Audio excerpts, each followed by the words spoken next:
विश्व में कोरोना नामक महामारी उपस्थित होने के बाद यह मेरा 10वां वीडियो है और 10 वीडियो में से 2 वीडियो मैंने इसके दार्शनिक पक्ष और कोरोना के बाद के प्रभाव के विषय में चर्चा करने के लिए आपके सामने प्रस्तुत किया था।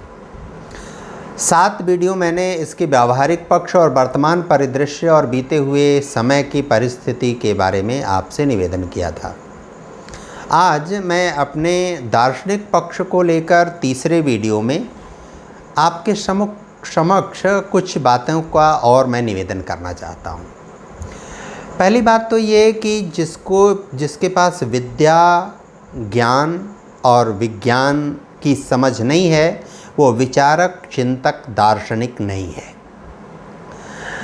जिसके पास विद्या, विज्ञान और ज्ञान नहीं है वह किसी भी दशा में प्रकृति के प्रति, सृष्टि के प्रति, ब्रह्मांड के प्रति, ग्रहों उपग्रहों के प्रति आस्थावान नहीं हो सकता। इसके प्रति जो आस्थावान नहीं हो सकता उसके पास विद्या, विज्ञान और ज्ञान की समझ नहीं आ सकती।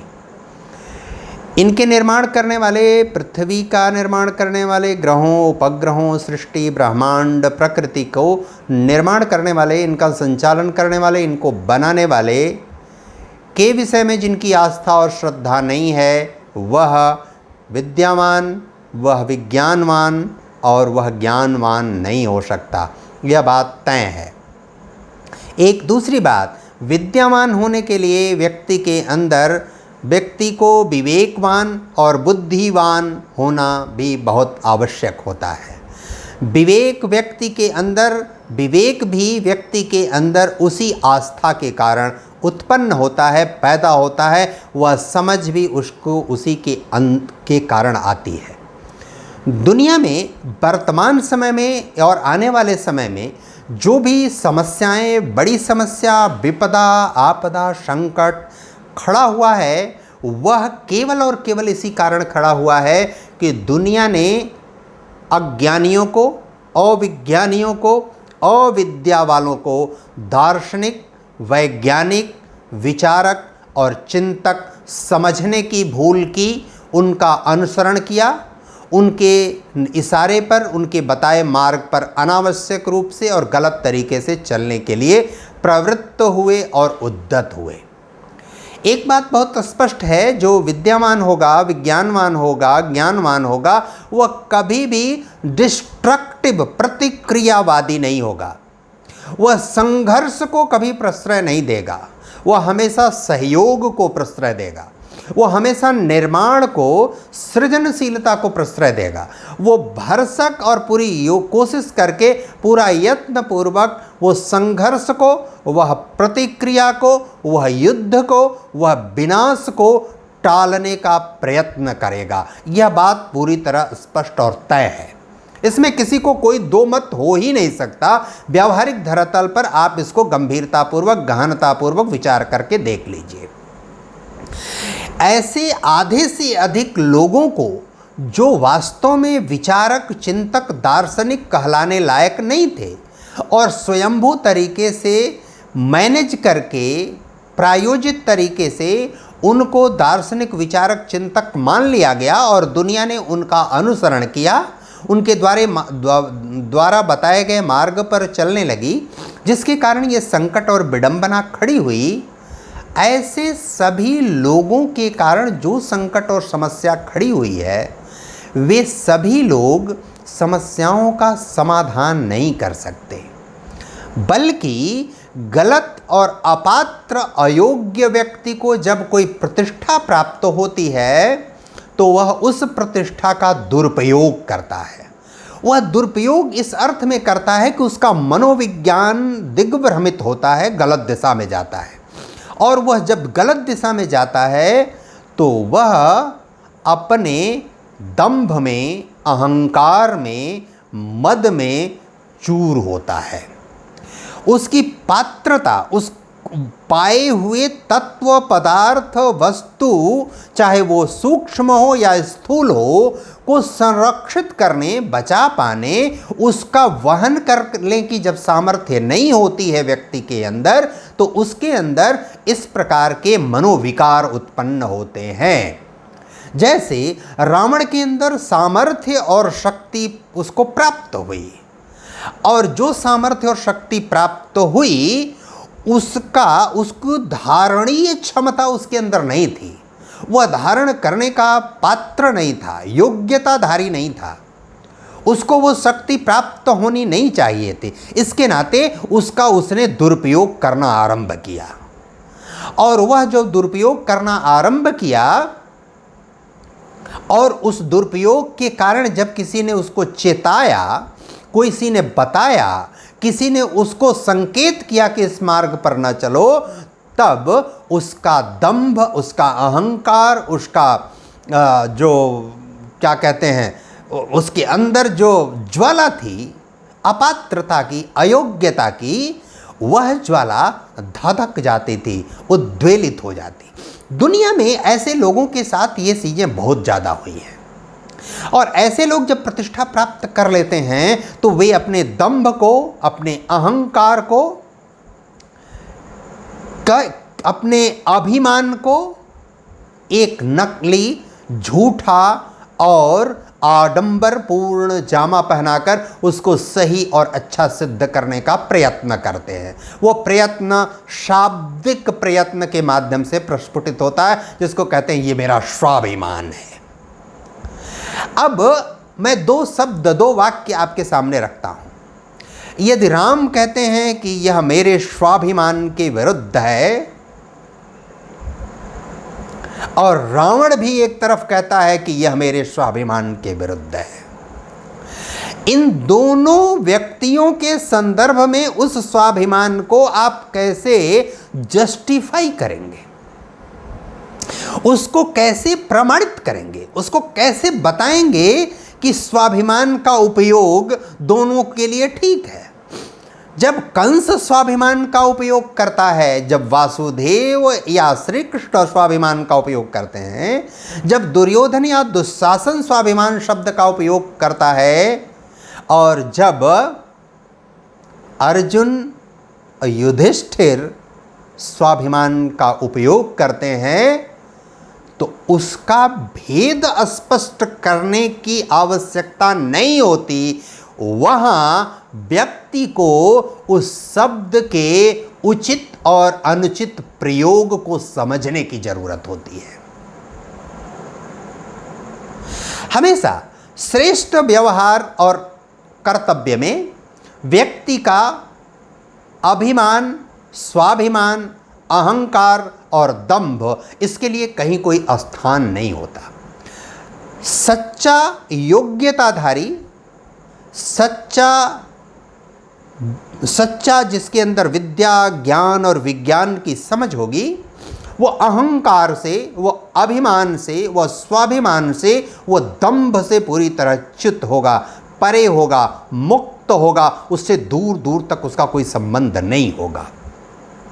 यह बात बहुत ठीक से समझने की है कि स्वाभिमान, अभिमान, दंभ और अहंकार ये सभी एक दूसरे के समानार्थी शब्द हैं। आमने सामने खड़ा राम और रावण जब दोनों स्वाभिमान शब्द का प्रयोग करते हैं, तो किस स्वाभिमान को आप प्रमाणित और पुष्ट मानेंगे? स्वाभाविक रूप से कोई व्यक्ति कहेगा कि मैं राम के स्वाभिमान को सही मानता हूं।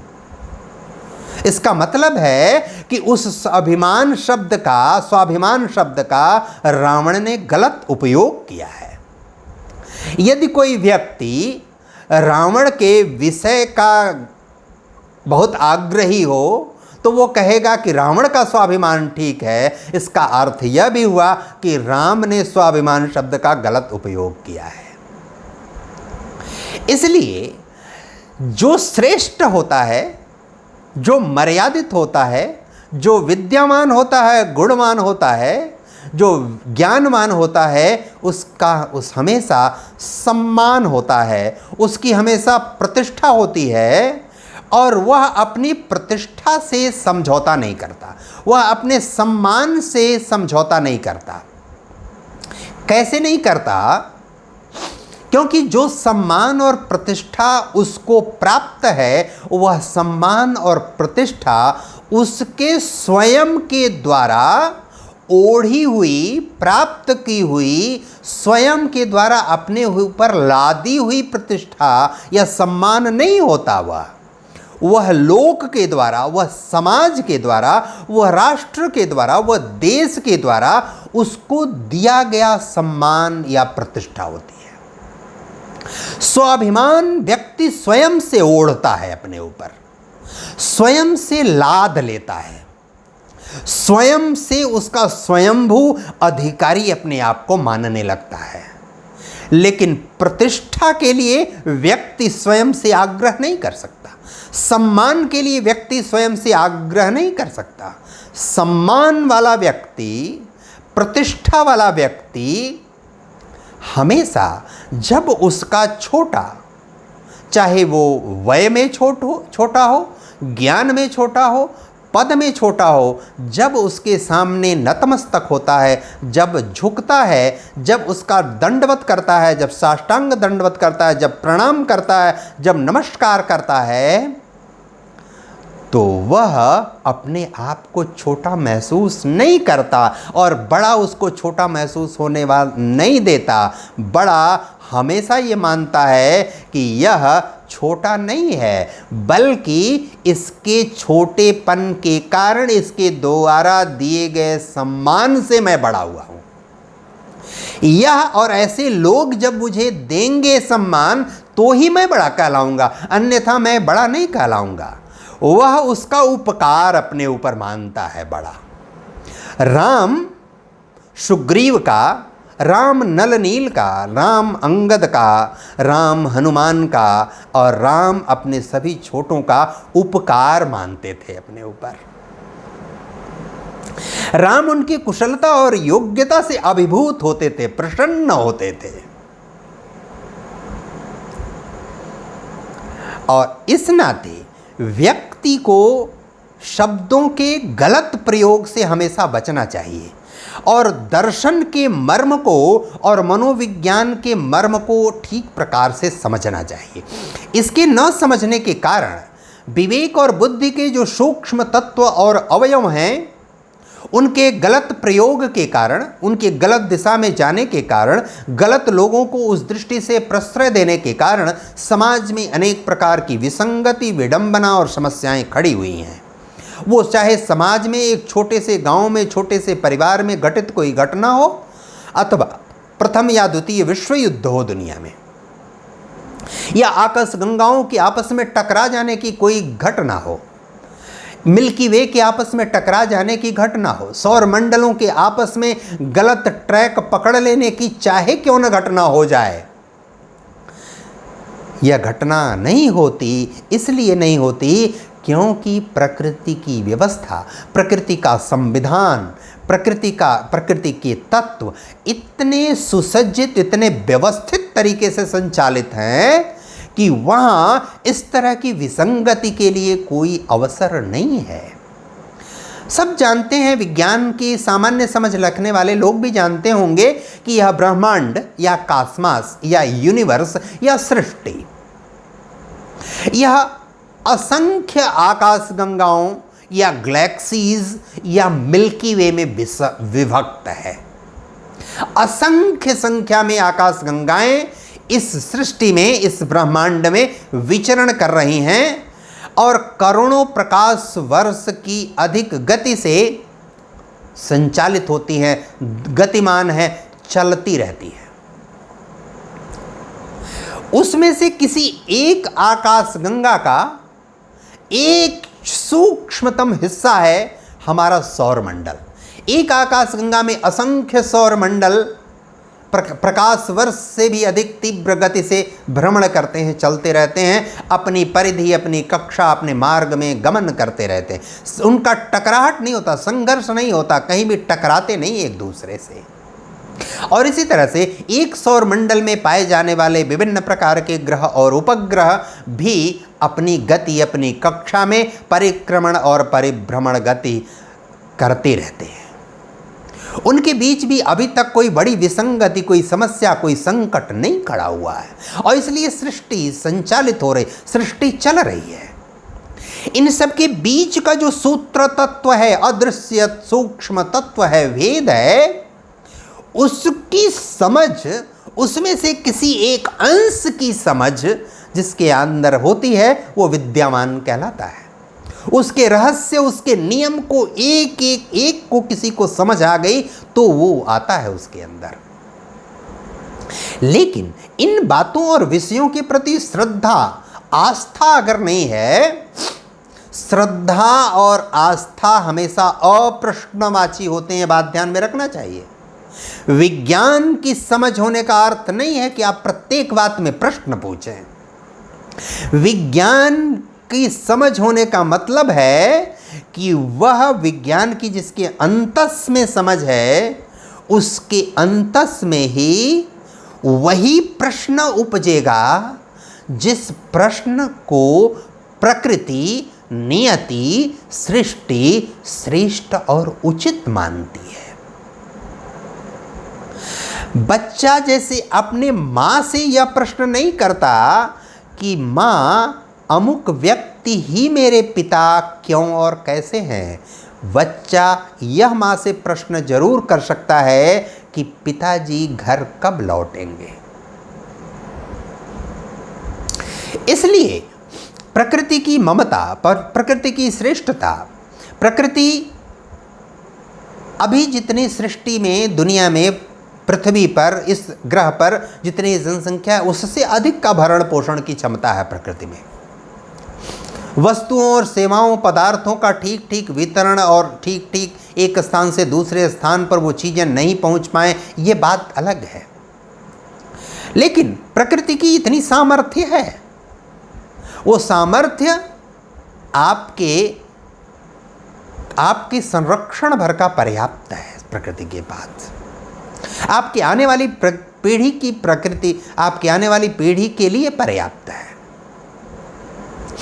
लेकिन दुनिया में जो भी अपात्र, अयोग्य लोग आए और उनको जब भी संरक्षण प्रदान हुआ, प्राप्त हुआ, जब भी प्रायोजित तरीके से उनको विचारक, चिंतक, मनीषी, विद्वान आदि कहा गया, जिसके अंदर विद्या का विवेक नहीं है, जिसके अंदर विज्ञान का विवेक नहीं, जिसके अंदर ज्ञान का विवेक नहीं है, इसका मतलब है कि जो विजडम नहीं जानता, जो साइंस नहीं जानता, जो नॉलेज नहीं समझता, इसका मतलब है कि जो फिलॉसफी, दर्शन नहीं समझता, उसको आप चिंतक, विचारक, विद्वान, मनीषी, शास्त्रज्ञ नहीं कह सकते, नहीं कहना चाहिए। यदि कहते हैं तो आप स्वयं अपने पैरों पर कुल्हाड़ी मारते हैं। कोरोना नामक संकट और ऐसे भी दुनिया में बहुत सारे संकट जो उत्पन्न हुए हैं, उन संकटों को इसके आगोश में, इसके रेफरेंस और कॉन्टेक्स्ट में समझने की आवश्यकता है। यदि हम उसको नहीं समझेंगे तो हम गलत दिशा में जाएंगे। कोई चीज टूटेगी, खंडित होगी, विखंडित होगी, अलग अलग होगी, यह तो संभव है। लेकिन उनके बीच टकराव, उनके बीच संघर्ष, उनके बीच वैमनस्यता, उनके बीच तहसील हो, यह संभव नहीं है। किसके लिए संभव नहीं है? जिसको प्रकृति में और प्रकृति के नियंत्रण, संचालन करने वाले में आस्था है। इसलिए जो लोग ये कहते हैं कि कोरोना के बाद दुनिया में राष्ट्र और राज्य की संकल्पना नहीं रहेगी, जो लोग ये कहते हैं कि राष्ट्र और राज्य की संकल्पना और मजबूत हो जाएगी, इन दोनों व्यक्तियों की बातों और विचारों का वर्तमान संदर्भ में और आने वाले समय में कहीं कोई मूल्य और अर्थ नहीं है। क्योंकि यह प्रकृति की नियम, प्रकृति के संविधान, प्रकृति की व्यवस्था के विरुद्ध है। प्रकृति हमेशा एक से उसका जो सूक्ष्म केंद्र स्थल है वहाँ एक है, उससे अनेक हजारों हजार लाखों करोड़ों संख्या में तत्व और पदार्थ निकले हुए हैं और वो सभी उस केंद्र, उस हृदय स्थल के प्रति जवाबदेह हैं, उत्तरदायी हैं। उस हृदय स्थल की अपनी निश्चित विशेषता है और उससे निकलने वाले विभिन्न प्रकार के तत्वों का, ग्रहों का, उपग्रहों का, पर्वत, पठार, नदी, मैदान, झील, तालाब, वनस्पति, जीव जंतु, पशु पक्षी, कृषि, विज्ञान, उद्योग आदि, ये सभी जो तत्व हैं उन सभी तत्वों की अपनी इंडिविजुअल, अपनी निजी भी विशेषताएं हैं। प्रकृति के बनाए हुए तत्वों और पदार्थों की जो निजता है, उनकी निजी जो विशेषता है, वो विशेषता आपस में टकराव का संदेश नहीं देती। वो एक दूसरे पर, एक दूसरे के अस्तित्व के लिए निर्भर तो करती हैं, लेकिन टकराव के लिए वो प्रेरणा प्रदान नहीं करती। उनकी जो वेरी इंटरेस्ट ऑफ कैरेक्टरिस्टिक है, उस कैरेक्टरिस्टिक को आप शून्य कैसे कर देंगे? राष्ट्र प्रकृति की विशेषता है, एक तत्व है राष्ट्र प्रकृति का जैविक तत्व है राष्ट्र। चाहे अजैविक तत्व हो, चाहे जैविक तत्व हो, उस तत्व के अस्तित्व के लोप का विधान नहीं हो सकता। उस तत्व के अस्तित्व में जो छूट है, वो छूट भी यथावत बनी रहेगी, ये बात भी तय है। इस नाते वर्तमान संदर्भ में और आने वाले संदर्भ में मैं आप सबसे निवेदन करना चाहता हूं, आगे और इस विषय को लेकर हम आपसे निवेदन, विनती, चर्चा, प्रार्थना करेंगे, लेकिन अभी मैं इतनी बात करके अपनी बात को विराम लगाता हूं कि न तो राष्ट्र और राज्य का अस्तित्व संकट में आने वाला है, न खत्म होगा। पूरी पृथ्वी एक राष्ट्र और राज्य या ग्लोबल विलेज नहीं बनने वाली है, और न तो राष्ट्र और राज्य की अवधारणा और कठोर, मजबूत और तानाशाही होगी, ऐसा भी नहीं होने वाला है। इस बात को ठीक ठीक प्रकार से समझने का मैं निवेदन करता हूँ। अगले वीडियो में दार्शनिक दृष्टिकोण से इस पक्ष का यह तीसरा वीडियो था, और कोरोना के व्यावहारिक पक्ष को लेकर 7 वीडियो मैंने आप सबके समक्ष प्रस्तुत किया था। आगे हम और भी चर्चा इस विषय पर करेंगे। दार्शनिक पक्ष को लेकर 4था वीडियो आपके सामने लेकर आएंगे, व्यावहारिक पक्ष को लेकर 8वां वीडियो लेकर आपके सामने आएंगे। अभी इतनी बातों का निवेदन करते हुए हम अपनी बात आज के लिए स्थगित करते हैं। आगे पुनः मिलेंगे। नमस्कार, बहुत बहुत धन्यवाद।